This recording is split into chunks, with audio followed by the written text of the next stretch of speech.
আসসালামু আলাইকুম, স্বাগত জানাচ্ছি আরটিভি সকালের সংবাদে। আপনাদের সাথে আছি আমি পারভিন মিতু। ছোট বড় নানা ঘটনাকে কেন্দ্র করেই শিক্ষার্থীদের একটি অংশ আন্দোলনের নামে নামছে রাজপথে। এতে যুক্ত হচ্ছেন বহিরাগতরাও। প্রশ্ন উঠছে, আলোচনার পথ এড়িয়ে তাৎক্ষণিক আন্দোলনের এই প্রবণতার পেছনের উদ্দেশ্য কি?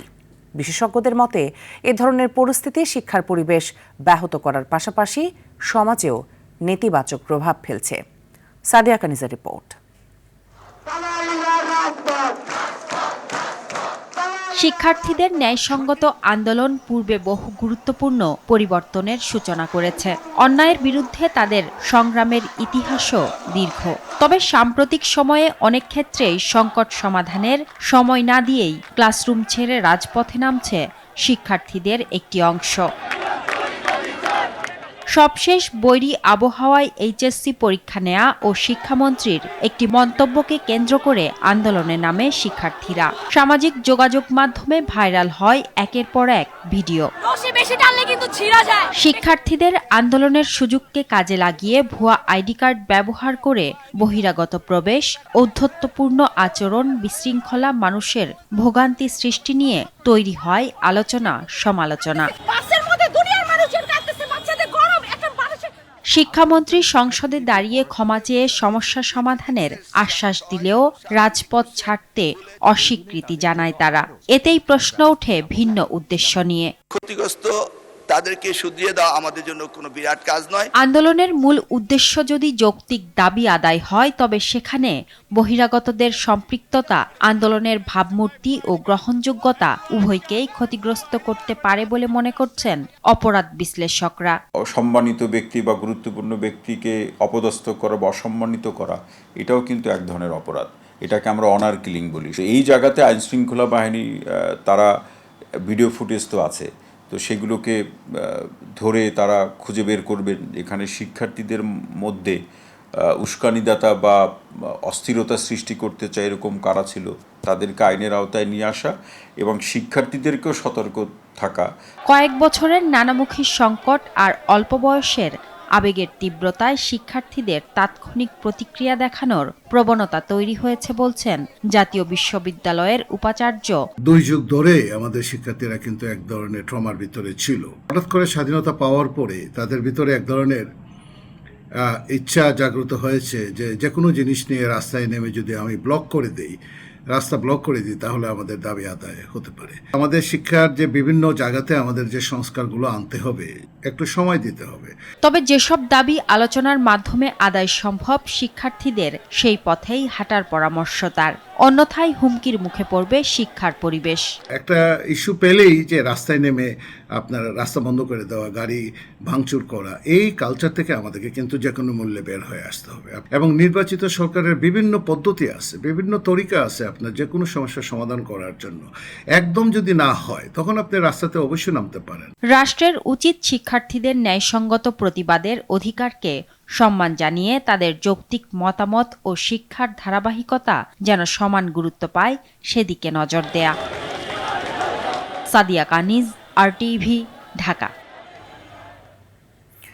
24শে জুলাই কমপ্লিট শাটডাউনে পাবলিক বিশ্ববিদ্যালয়ের আবাসিক হল বন্ধের ঘোষণার পর আন্দোলনে নতুন মাত্রা দেয় বেসরকারি বিশ্ববিদ্যালয়ের শিক্ষার্থীরা। মূলত 18 জুলাই বেসরকারি বিশ্ববিদ্যালয়ের সঙ্গে প্রতিরোধ গড়ে তোলে আন্দোলনকে ত্বরান্বিত করে স্কুল কলেজের শিক্ষার্থীরা। এদিন বন্ধ করে দেওয়া হয় ইন্টারনেট সংযোগ। বিভিন্ন গণমাধ্যমে উঠে আসে পুলিশ আওয়ামী সন্ত্রাসীদের সঙ্গে সংঘর্ষে রাজধানীতে নিহত হয় 19 জন। সেদিনের কিছু কথা তুলে ধরছেন সাকিবুর রহমান।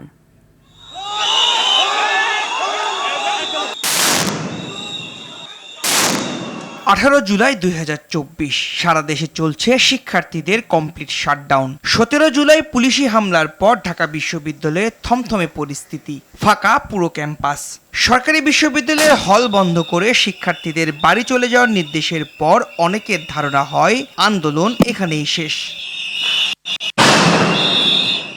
কিন্তু সেদিন আন্দোলনে নতুন মাত্রা দেয় বেসরকারি বিশ্ববিদ্যালয়ের শিক্ষার্থীরা। বিশেষ করে ঢাকায় রামপুরা, উত্তরা, বাড্ডা, ধানমন্ডি, মোহাম্মদপুর, মিরপুর, যাত্রাবাড়ি সহ বিভিন্ন এলাকায় আন্দোলন কর্মসূচি সফল করে বিশ্ববিদ্যালয়, কলেজ ও স্কুলের শিক্ষার্থীরা।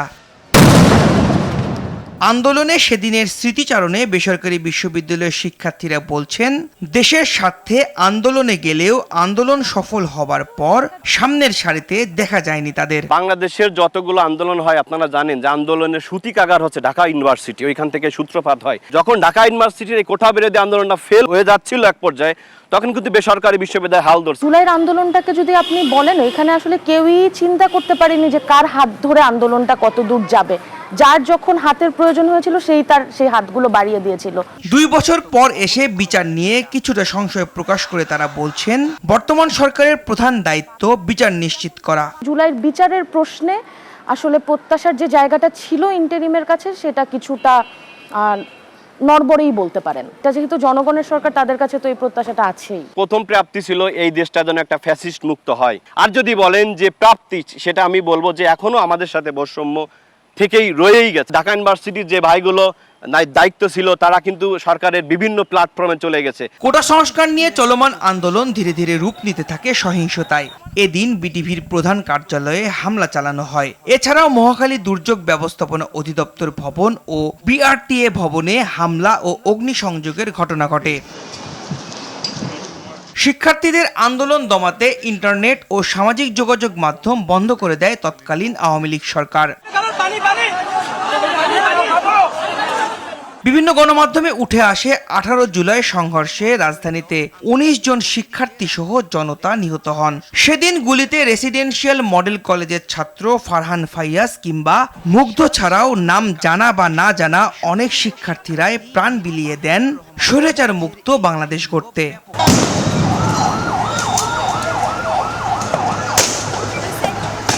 শাকিবুর রহমান, RTV, ঢাকা। বগুড়ায় 1.5 কোটি ব্যয়ে কয়েকটি খাল পুনর্খনন কাজে ব্যাপক অনিয়ম ও দুর্নীতির অভিযোগ উঠেছে। কোথাও খালের নামে ড্রেন ও আগাছা পরিষ্কার, আর কোথাও খননই হয়নি। তদন্ত করে ব্যবস্থা নেওয়া হবে বলছে জেলা প্রশাসন। বগুড়া প্রতিনিধি ইমরান হোসেন লিখনের পাঠানো তথ্যচিত্রে বিস্তারিত জানাচ্ছেন সাকিব আল হাসান।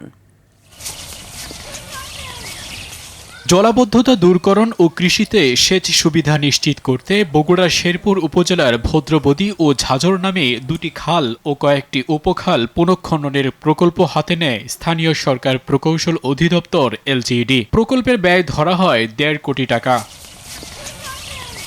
কাগজে কলমে খনন কাজ দেখানো হলেও বাস্তবে কাজের প্রমাণ মিলছে না। সরেজমিনে দেখা যায় ভদ্রবদী খালের প্রায় 5 কিলোমিটার খননের কথা থাকলেও খনন করা হয়েছে মাত্র 1 কিলোমিটার। যদিও স্থানীয়রা বলছেন কয়েক বছর আগেই এই অংশ খনন হয়েছিল। এরকম করে খুঁড়ে হচ্ছে যে খাল খননটা খালি ধরেন যে আমরা সাইডটা কাটে আর ওই সাইড লাগাই দিয়েছে, এই চলে যাচ্ছে। এই খাল খনন করবে এসে মনে করেন যে ওরা ওই সাইড থেকে গাছ কাটিছে, খালি জঙ্গল সাফ করে ওই সামান্য করে মাটি দিয়ে টুপি পুড়ে দিতে চলে গেছে। ওখানে কোনো এক টুকরি মাটিও কাটে নাই, কোনো বেকুই বাজায় নাই, শেষ কথা। এদিকে প্রায় 4.25 কিলোমিটার দীর্ঘ ঝাজর খালটি খননের কথা থাকলেও মাত্র 1 কিলোমিটার পর্যন্ত খালপাড়ের আগাছা পরিষ্কার ও নিচ থেকে নামমাত্র মাটি তুলেই কাজ শেষ দেখানো হয়েছে। দুধকুমোর খালে কাজ চলমান থাকলেও কৈগারী খালে খননের কোনো প্রমাণ পাওয়া যায়নি। ভদ্রবদীর উপখাল একদুলতলা ও চক্রামপুর খালেও খননের কাজ হয়েছে নামমাত্র। মাঠ পরিদর্শন করে বিল পরিশোধ করা হবে বলছে LGD বিভাগ। আমরা আবার দরকার হলে আমরা টিম পাঠাবো, টিম পাঠায় আমরা দেখবো যে কাজ কোনোটারই আপনার বিল দেওয়া হয় না। অভিযোগের বিষয়ে তদন্ত করে ব্যবস্থা নেওয়ার কথা বলছে জেলা প্রশাসন। যে আমরা যখন রিপোর্ট পাবো বা যেখানে রিপোর্ট পাচ্ছি যে খালটি কমপ্লিটেড, তখন আমরা সরেজমিনে যাচ্ছি, গিয়ে যদি দেখি যে কমপ্লিটেড না কিন্তু রিপোর্ট দিয়েছে কমপ্লিটেড, সেই ক্ষেত্রে আমরা আইনগত ব্যবস্থা নিব। অনিয়মের সাথে জড়িতদের শাস্তির আওতায় আনার দাবি বগুড়াবাসীর। সাকিব আল হাসান, RTV। মাদকের টাকা নিয়ে বিরোধে কুষ্টিয়ার খোকসায় 2 জনকে কুপিয়ে হত্যা করেছে প্রতিপক্ষরা। গেল রাত 1টার দিকে দেবীনগর গ্রামের ব্রিকফিল্ড এলাকায় ঘটে এই ঘটনা। নিহতরা হলেন ফারুক হোসেন এবং আব্দুল শেখ। স্থানীয়রা জানায় মাদক বিক্রির টাকা না দেয়ায় সামিরুল দলবল নিয়ে সালিম হোসেনের দেবীনগরের বাড়িতে হামলা চালায়।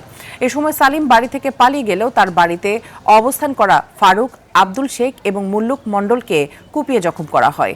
এতে ঘটনাস্থলেই 2 জনের মৃত্যু হয়। এলাকায় চরম উত্তেজনা বিরাজ করায় অতিরিক্ত পুলিশ মোতায়েন করা হয়েছে। আর হত্যায় জড়িতদের গ্রেপ্তারে অভিযান চালানোর কথা জানায় পুলিশ।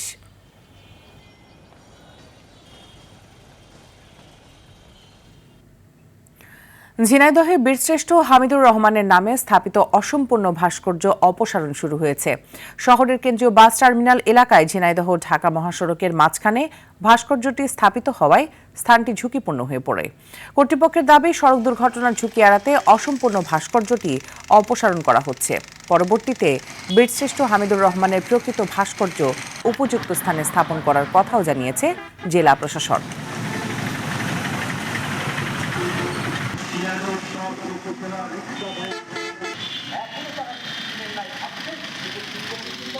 স্থাপনাটি সুন্দরভাবে এখানকে সরিয়ে দিয়ে আর কোন জায়গায় যদি মনে করে যে আরো কোন জায়গায় ভালো জায়গায় করা যায় সে বিষয়ে পদক্ষেপ নেবেন। এখন এটা সরাই দিয়েছে, এখন ওইটা মনে করেন যে এখন অতটা ঝুঁকিপূর্ণ থাকবে না।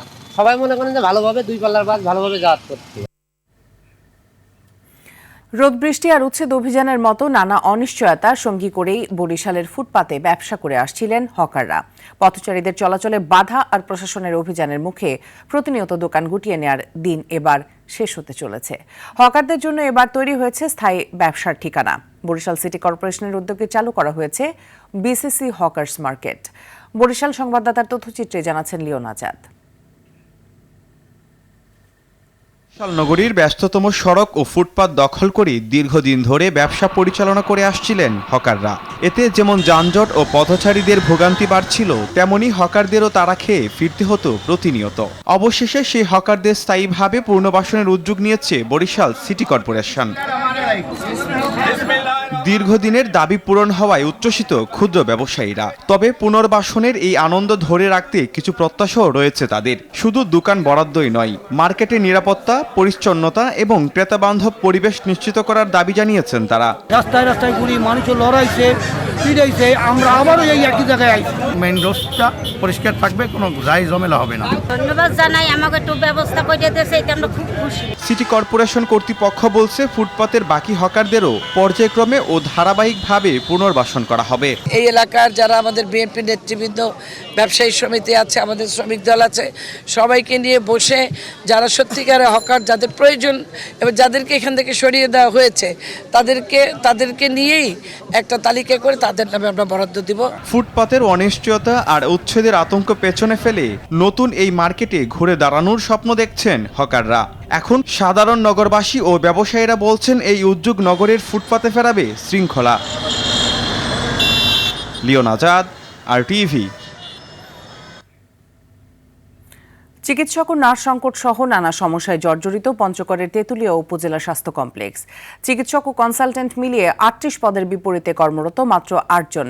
এতে ঘন্টার পর ঘন্টা অপেক্ষা করেও কাঙ্ক্ষিত চিকিৎসা সেবা পাচ্ছেন না রোগীরা। আবার লোকবল সংকটে অব্যাহত থাকতে নষ্ট হচ্ছে উন্নত মানের যন্ত্রপাতি। পঞ্চগড়ের তেঁতুলিয়ার সংবাদদাতার পাঠানো তথ্যচিত্রে আরও জানাচ্ছেন সুলাইমান কবির। প্রায় 2 লাখ মানুষের স্বাস্থ্যসেবা নিশ্চিতে 1980 সালে প্রতিষ্ঠিত হয় পঞ্চগড়ের তেঁতুলিয়া উপজেলা স্বাস্থ্য কমপ্লেক্সটি। 50 শয্যার হাসপাতালটিতে প্রতিদিন গড়ে 300 থেকে 400 রোগী আসেন চিকিৎসা নিতে। তবে প্রয়োজনীয় জনবল সংকটে চিকিৎসা দিতে হিমশিম খেতে হচ্ছে হাসপাতাল কর্তৃপক্ষকে। প্রতিষ্ঠানটিতে 28 চিকিৎসক পদের বিপরীতে কর্মরত মাত্র 7 জন। একজন কনসালটেন্ট করছেন 10 জনের কাজ। সবচেয়ে উদ্বেগের বিষয়, হাসপাতালের সার্জারি বিভাগে নেই কোনো চিকিৎসক। পরিসংখ্যানবিদ, হিসাবরক্ষক, স্টেনোটাইপিস্ট পদের সবগুলোই শূন্য।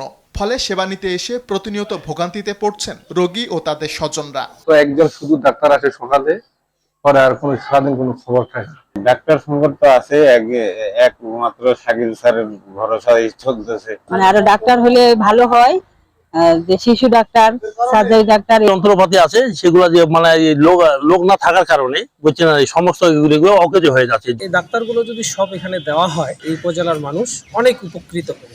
শূন্য পদে একাধিকবার লোকবল চাইলেও তা দেয়া হয়নি বলে জানালেন উপজেলা স্বাস্থ্য কর্মকর্তা। এই লোকবলের ঘাটতিটা হয়তোবা আমরা যদি পূরণ করতে পারি, সেক্ষেত্রে হয়তোবা আমরা আরো অনেক বেশি স্বাস্থ্যসেবা প্রদানে আরো বেশি আগ্রহী হব এবং আমাদের জন্য কাজ আরো অনেক সহজ হয়ে উঠবে।